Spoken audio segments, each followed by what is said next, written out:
3 reasons why you feel stuck, empty, or your prayer life is down. If you ever feel stuck, empty, or lack the motivation to pray, this video will help you understand what is currently going on in your spiritual life and will give you the help that you need. But before I go deep into this video, if you know that you're not subscribed, please do it, subscribe, like, share, and comment on this video so that other persons can see this video and be blessed just like you are about to be blessed. What are these 3 reasons why you feel stuck, stagnant, or your prayer life is down?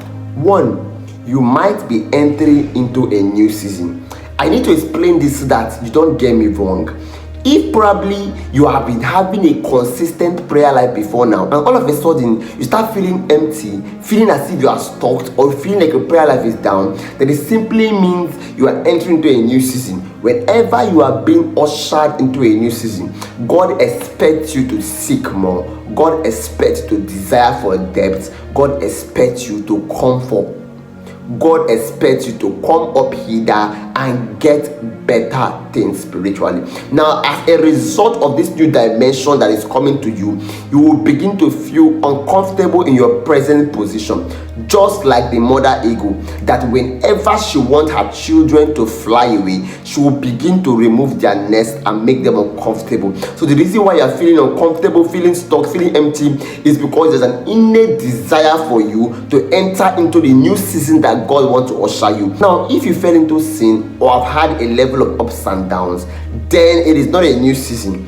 It's an indication that there has been something that is lost and needs to be regained. So whenever you are in this particular situation, your previous spiritual history is what will determine what is about to be born. So if you had a consistent spiritual life, then it could be a new season. But if you're currently having a back and forth spiritual life before now, then it's an indication to refill for something that was lost. However, in either of the case, it is a time to dig deep, search God, and get the best part of Him. Second reason why you're feeling spiritually empty, stuck, or as if your spiritual life is down is that you could be under an attack to stop you from interceding. See, intercessors are part of the greatest persons in the body of Christ.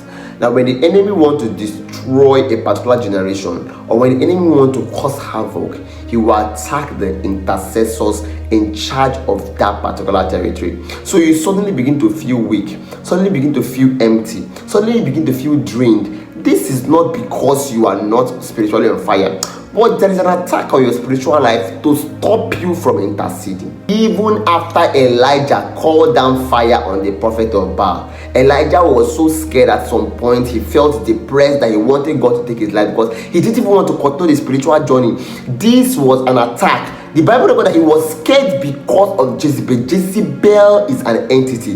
This was an attack specifically to stop him from continuing his ministry of rescuing Israelites from idolatry.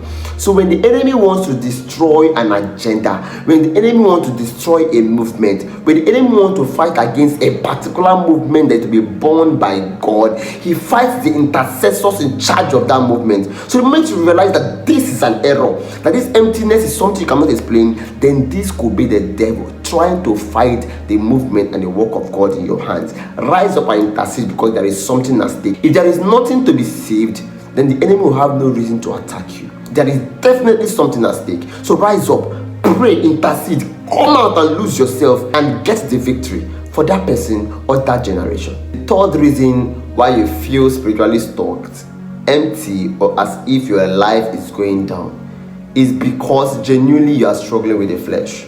Now, I know a lot of persons do not want to talk about this, but when you struggle with the flesh, it has a way it affects you. It affects you mentally, it affects you psychologically, it affects you physically, it affects you spiritually. Kai, you'll be drained. You'll be so drained that you'll be wondering, God, where did I even go wrong? That is how drained you will become. I tell you the truth, you will be that drained.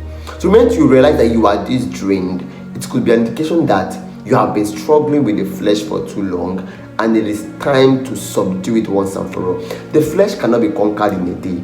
The flesh is conquered through consistency and through intentionality.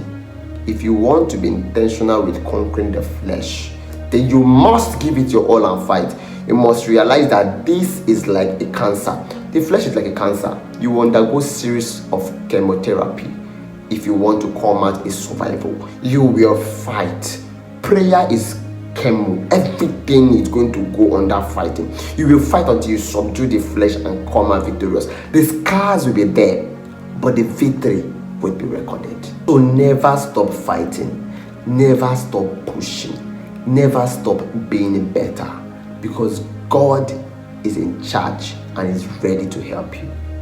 Thank you so much for watching. I pray for everybody there. If there anybody whose spirit man is weak, I pray may the Lord strengthen that spirit man, add fire and raise you up in Jesus' name. Thank you so much for watching. Please subscribe, like, comment on this video and follow for more prophetic insight. God bless you.